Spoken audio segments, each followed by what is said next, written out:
Bismillahirrahmanirrahim. Assalamualaikum warahmatullahi wabarakatuh. Alhamdulillahirabbil alamin. Allahumma shalli ala sayyidina Muhammad wa ala ali sayyidina Muhammad. Sahabat Tafakur channel yang dirahmati Allah Subhanahu wa taala, di awal video ini kami doakan sahabat semua selalu dalam keadaan sehat, berkelimpahan rezeki, bahagia selalu, dipanjangkan umur, sukses dan lancar selalu di segala aktivitas dan urusan. Amin ya rabbal alamin. Sahabat Tafakur channel, di akhir penjelasan video ini ada satu kisah keberkahan membaca sholawat yang dapat selamatkan 70.000 orang dengan sekali membaca sholawat. Sahabat Tafakur channel, ada satu pertanyaan, mengapa sholawat itu diperlukan dalam hidup kita, dan berikut adalah penjelasannya. Sholawat merupakan bentuk doa dan pujian kepada Nabi Muhammad SAW yang diajarkan dalam Islam. Mengucapkan sholawat memiliki banyak keutamaan, baik dari sisi spiritual maupun sosial. Dalam video ini akan membahas mengapa sholawat itu perlu, disertai dengan dalil dari Al-Quran dan Al-Hadis. Yang pertama, karena perintah langsung dari Allah Subhanahu wa ta'ala. Sholawat kepada Nabi Muhammad adalah perintah langsung dari Allah Subhanahu wa ta'ala yang termaktub dalam Al-Quran. Allah Subhanahu wa ta'ala berfirman, sesungguhnya Allah dan malaikat-malaikatnya bersolawat untuk Nabi. Hai orang-orang yang beriman, bersolawatlah kamu untuk Nabi dan ucapkanlah salam penghormatan kepadanya.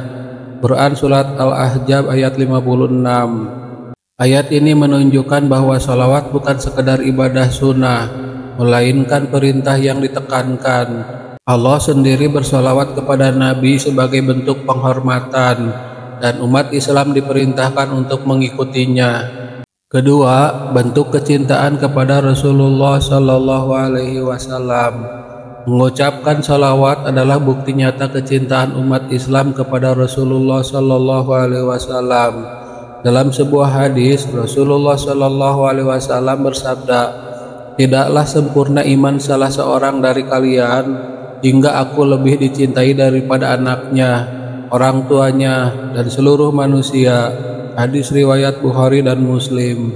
Cinta kepada Nabi Muhammad SAW adalah bagian dari keimanan.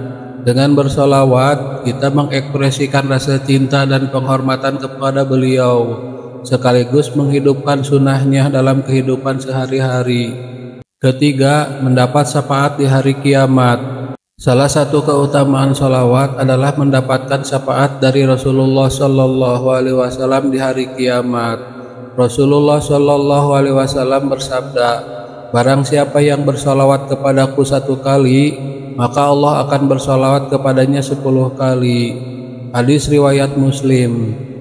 Selain itu, beliau juga menjelaskan, orang yang paling berhak mendapatkan syafaatku di hari kiamat adalah orang yang paling banyak bersolawat kepadaku. Hadis riwayat Tirmizi. Dengan memperbanyak solawat, seorang muslim berharap mendapatkan pertolongan Rasulullah SAW di hari yang penuh dengan kesulitan. Keempat, membersihkan hati dan menambah keberkahan. Solawat memiliki efek spiritual yang luar biasa. Dengan mengucapkannya, hati menjadi tenang, pikiran menjadi jernih, dan keberkahan hidup semakin bertambah. Dalam sebuah hadis disebutkan, perbanyaklah bersolawat kepadaku pada hari Jumat, karena solawat kalian akan disampaikan kepadaku.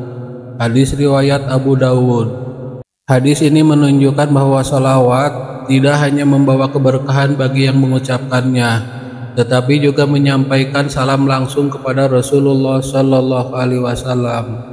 Kelima, menjaga hubungan dengan Nabi Muhammad SAW.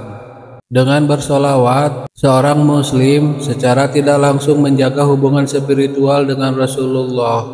Hal ini mengingatkan kita pada pesan-pesan dan ajaran beliau yang menjadi pedoman hidup.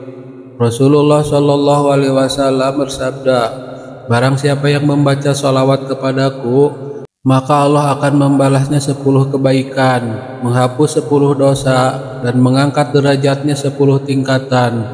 Hadis riwayat An-Nasai. Keenam, sebagai bentuk zikir dan doa, sholawat juga merupakan bentuk zikir yang mendekatkan diri kepada Allah Subhanahu wa Ta'ala. Dengan bersolawat, kita tidak hanya memuji Nabi Muhammad Sallallahu Alaihi Wasallam, tetapi juga memohon keberkahan dan rahmat dari Allah Subhanahu wa Ta'ala untuk diri kita sendiri. Dalam Islam, zikir adalah cara untuk mengingat Allah dan mendapatkan ketenangan hati, yaitu orang-orang yang beriman dan hati mereka menjadi tentram dengan mengingat Allah. Ingatlah, hanya dengan mengingat Allah lah hati menjadi tentram. Quran Surat Ar-Ra'd ayat 28. Ketujuh, menjadi tanda ketaatan kepada Allah dan Rasul-Nya. Mengucapkan sholawat adalah tanda ketaatan seorang hamba kepada perintah Allah dan Rasul-Nya. Dengan melakukannya, seorang muslim menunjukkan bahwa ia mengikuti ajaran Islam secara menyeluruh. Ketaatan ini juga akan membawa manfaat di dunia dan akhirat. Sahabat Tafakur Channel, sholawat memiliki banyak manfaat dan keutamaan yang tidak bisa diabaikan. Sebagai perintah langsung dari Allah Subhanahu wa Ta'ala, sholawat menjadi bagian penting dalam kehidupan seorang muslim. Dengan bersolawat, kita menunjukkan kecintaan kepada Nabi Muhammad Sallallahu Alaihi Wasallam, mendapatkan syafaat di hari kiamat, serta menambah keberkahan dalam hidup. Sahabat Tafakur Channel, berikut ini salah satu kisah keberkahan sholawat.